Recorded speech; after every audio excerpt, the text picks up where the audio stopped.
राज्यसभा के चुनाव के नाम पर राजस्थान में जिस तरह का पॉलिटिकल ड्रामा चल रहा है,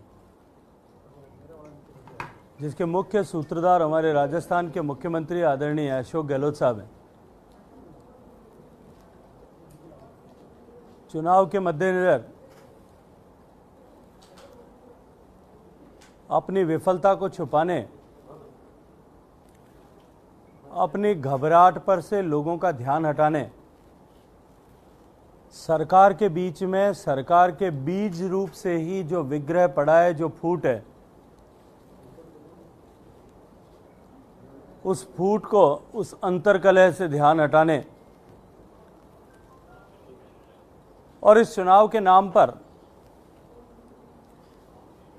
बेजा दोषारोपण करते हुए अपनी सरकार में अपने ही साथी, अपने उप मुख्यमंत्री और प्रदेश के कांग्रेस के मुखिया को पार्टी की आलाकमान और शीर्ष नेतृत्व के नजरों में गिराने के लिए इस ड्रामे की स्क्रिप्ट रची गई है। एक आरोप लगाया गया कि राजस्थान में हॉर्स ट्रेडिंग होने की संभावना है। राजस्थान में विधायकों को ऑफर दिए जा रहे हैं। जब भारतीय जनता पार्टी के मित्रों ने प्रश्न किया कि आप नाम बताएं कि किसको ऑफर दिया गया है, नाम बताने से आज तक वो लगातार कन्नी काट रहे हैं, बचने का प्रयास कर रहे हैं। राजस्थान की जनता का और राजस्थान के चुने हुए विधायकों का अपमान राजस्थान के मुख्यमंत्री आदरणीय अशोक गहलोत साहब ने किया है। उन्होंने राजस्थान के लगभग 2 लाख मतदाता मिलकर के हर विधानसभा में एक विधायक को चुनते हैं। कम से कम 2 लाख है, कहीं 3 लाख है, कहीं उससे भी ज्यादा है। लेकिन औसतन जो 2 लाख मतदाता मिलकर के एक विधायक का चुनाव करते हैं, उन 2 लाख मतदाताओं का अपमान करने का काम राजस्थान के मुख्यमंत्री जी ने किया है, क्योंकि उन्होंने राजस्थान के विधायक की कीमत बताई है। उन्होंने कहा कि राजस्थान के विधायकों को 35 करोड़ रुपए का ऑफर दिया जा रहा है। मैं आप सब मित्रों के माध्यम से प्रश्न करना चाहता हूं कि माननीय मुख्यमंत्री जी, आप नाम बताओ कि किस विधायक को ऑफर दिया गया था। आप ये नाम तो इसलिए नहीं बता पाओगे क्योंकि ऐसा कोई ऑफर किसी ने दिया ही नहीं था। आपने खुद ही ये मायाजाल बनाए। जादूगर उनको कहा जाता है। मुझे लगता है कि अब की बार पहली बार हम सब ने जादू देखा है कि ये मायाजाल उन्होंने खुद बुना। इसलिए किसने दिया ये तो शायद वो नहीं बता पाएंगे, लेकिन अपने पार्टी के कम से कम एक विधायक का नाम तो बताइए जिसको आप कमजोर कड़ी मानते हैं। अपने ही दल के मुखिया, अपनी पार्टी के प्रदेश के अध्यक्ष, उनको पार्टी के शीर्ष नेतृत्व की नजरों में गिराने का जो कुछ षड्यंत्र आपने किया है, इसको जनता देख रही है। राजस्थान की जनता पूरी तरह से याद कर रही है कि विधानसभा के चुनाव में किस तरह के वादे आपने, आपकी सरकार ने और आपकी पार्टी के नेताओं ने और आपके लाडले तत्कालीन राष्ट्रीय अध्यक्ष ने किए थे। जनता राजस्थान की भूली नहीं है और हम विपक्ष में रहते हुए भूलने भी नहीं देंगे कि आपने किस तरह से राजस्थान के युवाओं के साथ धोखा किया था। राजस्थान के युवाओं को बेरोजगारी भत्ते के नाम पर किस तरह से बरगलाया था, ऋण माफी के नाम पर किस तरह से किसानों को बरगलाया था, बिजली का बिल नहीं बढ़ाया जाएगा इसके ऐसा कह करके किस तरह से भोली भाली जनता को राजस्थान की को ठगा था। राजस्थान की जनता न तो भूली और न हम भूलने ही देंगे। रणदीप सुरजेवाला साहब आज वहां बयान दे रहे थे। माननीय मुख्यमंत्री जी ने अपने ही विधायकों को डराने के लिए यह कहा, पहले महेश जोशी जी से पत्र लिखवाया, एसीबी को पत्र लिखा गया कि राजस्थान के विधायकों की खरीद फरोख्त के प्रयास जारी हैं। मैं पूछता हूं, भले आदमी, अगर तुमको पता था तो तुम नाम बता देते। एसीबी के लिए पकड़ना, खरीद फरोख्त का ऑफर देने वाले, पैसे पहुंचाने वालों को पकड़ना आसान हो जाता।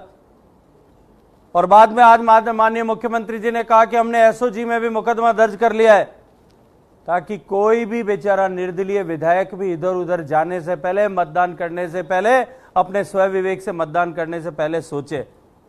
और सुरजेवाला जी तो उससे भी आगे चले गए। सुरजेवाला जी ने कहा राजस्थान के विधायकों को डराते हुए, राजस्थान की जनता को डराते हुए, कि ये अशोक गहलोत साहब की जब चक्की ये पीसते हैं तो बहुत बेदर्दी के साथ में पीसते हैं।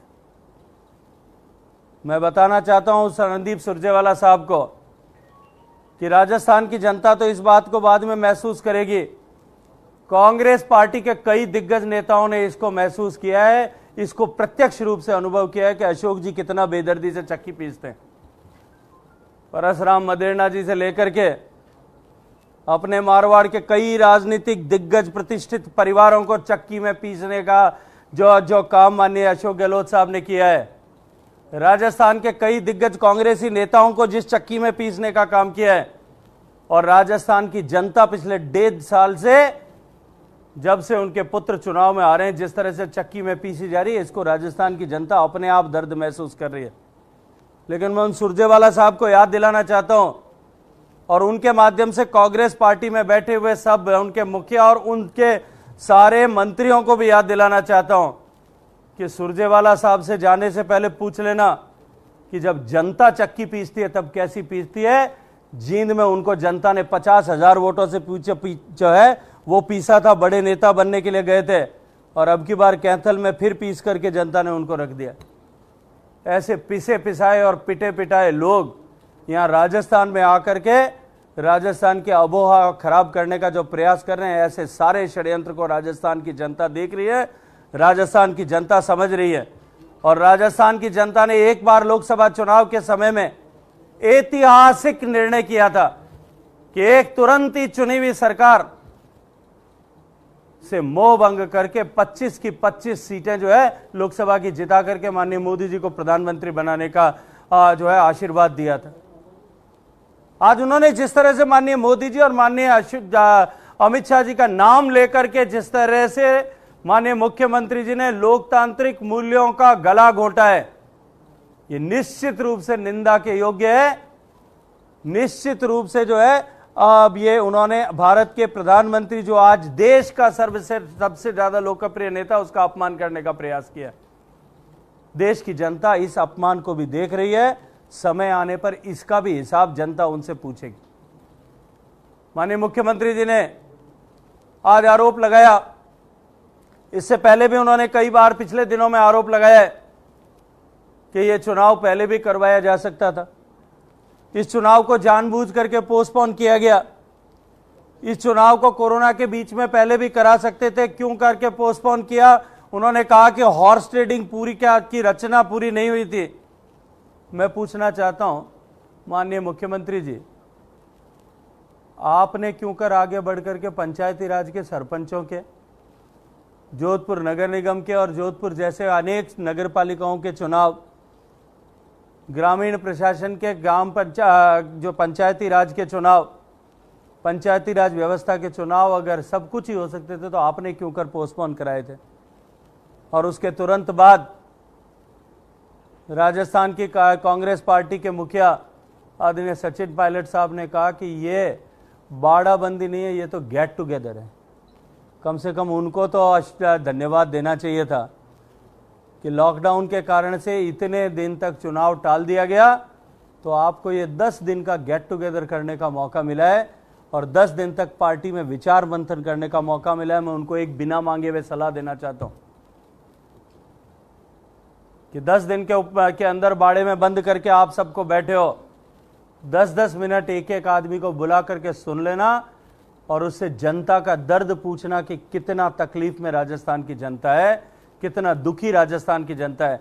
जनता का ये दर्द अगर आप समझ पाओगे तो 3.5 साल में राजस्थान की जनता को शायद कुछ कम कष्ट होगा, अन्यथा राजस्थान की जनता तो लोकसभा के चुनाव से ही मानस बनाकर बैठी है कि आने वाले चुनाव में उसको किस तरह का फैसला करना है।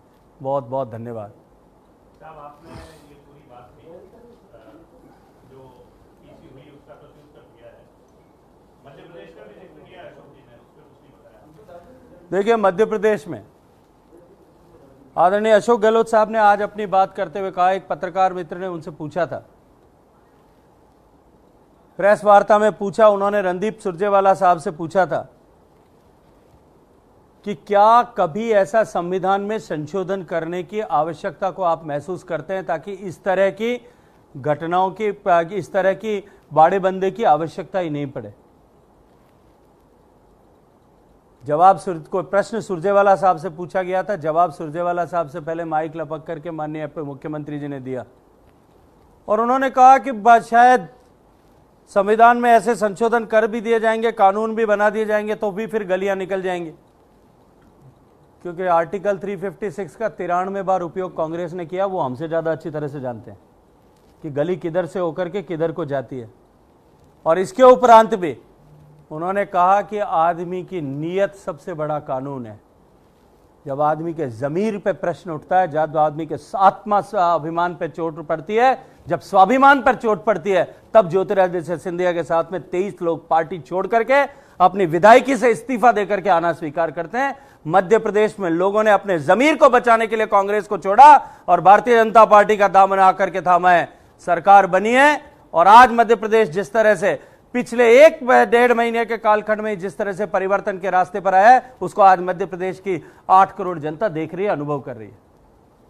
हॉर्स ट्रेडिंग की जो आशंकाएं सारी बनी है, ये उसके बाद में बनी है जब बीजेपी ने दूसरा उम्मीदवार तय किया राज्यसभा के लिए, जबकि बीजेपी के पास में वोट जीतने का वोट नहीं है, 51 वोट ही है और जीतने के लिए ज्यादा वोट चाहिए। तो उसके बाद में ये हॉर्स ट्रेडिंग। राजस्थान में कितने निर्दलीय विधायक हैं और उसके अतिरिक्त राजस्थान में छोटी छोटी पार्टियों के कितने विधायक हैं?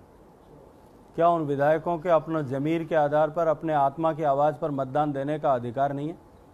और अगर अधिकार है तो उस अधिकार के लिए उनको अवसर देना क्या यह अलोकतांत्रिक है?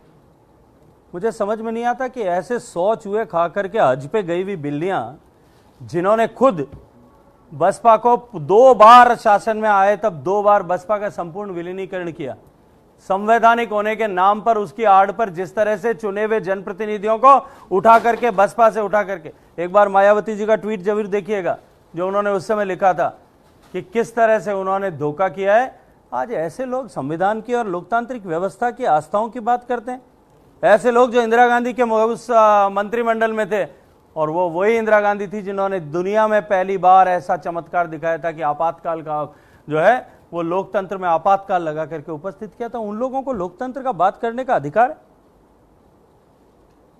आपने अभी कहा कि मंत्री जी कि बार-बार के 2 घरानों को उन्होंने चक्की में पीसा और दोनों घरानों के अभी विधायक हैं, उनकी तरफ कोई भाजपा का रुख है क्या कि उन्होंने पीसा वो माल प्रताड़ित है?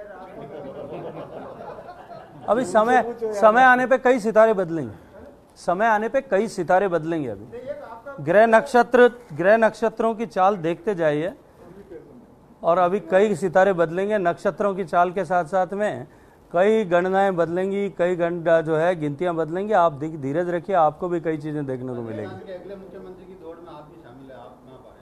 नहीं, मैं ऐसा नहीं मानता। देखिए, मैं ये मानता हूं कि सामाजिक जीवन में काम करे, राजनीतिक जीवन में काम करे और अंततः कहीं भी व्यक्ति काम करे, उसको वर्तमान के साथ में जीना चाहिए। और मेरे जीवन का फलसफा यह है कि मैं हर एक दिन को इस तरह से जीता हूं कि ये मेरी ज़िंदगी का आखिरी दिन है। जो कुछ मैं कर सकता हूं, जो कुछ मैं दे सकता हूं, जो कुछ मैं जो है डिलीवर कर सकता हूं, वो आज आखिरी रात है, मैं आज आखिरी दिन है। आज रात सोऊंगा तब अगला दिन होगा कि नहीं होगा, ऐसा करते हुए आज जो कुछ दे सकता हूं वो दूं। अगले दिन की चिंता करके जो लोग राजनीति करते हैं, समाज में काम करते हैं, मुझे लगता है कि वो आपका आज भी गंवाते हैं और कल भी गंवाते हैं। बीजेपी के रडार पे सचिन जी भी हैं आपकी, मतलब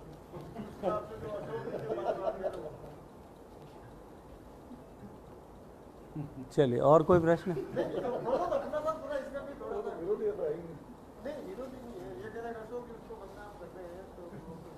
वो तो सारा देश देख रहा है ना। नहीं, वो बदनाम इसलिए नहीं कर रहे हैं कि हमारे रडार पर हैं, वो बदनाम इसलिए कर रहे हैं कि उनकी फाइल निपटाने की कोशिश कर रहे हैं, क्योंकि राजस्थान की जनता, देखिए आप अगर आप राजनीतिक क्षेत्र को कवर करने वाले पत्रकार हैं, अच्छी तरह से जानते हैं कि जब 2018 का विधानसभा चुनाव हुआ था, राजनीति को समझने वाले पत्थर को, आप तो समझदार हो, पत्थर को भी अगर उलट करके पूछ लेते तो पता था कि राजस्थान का मुख्यमंत्री किसको बनाने को लेकर के चुनाव लड़ा जा रहा है, कौन मुख्यमंत्री का चेहरा था और किसने बाजीगरी करके पासा कैसे पलटा था, ये भी आपको पता है। मुझे लगता है कि हमको जो दोनों को पता है उसको सबके सामने कहने की आवश्यकता नहीं होनी चाहिए। ये सब सीमाएं सील करी थी अभी उन्होंने, जनता बड़ी कंफ्यूज हो गई थी। नहीं, जनता कंफ्यूज थी, लेकिन जो समझने वाले थे उनको पता था कि सीमाएं क्यों सील गई है। कोरोना के नाम पर लेकर के राजनीतिक वायरस को रोकने की और राजनीतिक वायरस को छोड़ने की जो काम किया गया था, इसको आप अच्छी तरह से जानते हैं और आप में से कई सारे मित्रों ने उसका खुलासा कर दिया, आज के अखबारों में और टेलीविजन में छप चुका है। चलिए, बहुत धन्यवाद मित्रों। जलपान लेके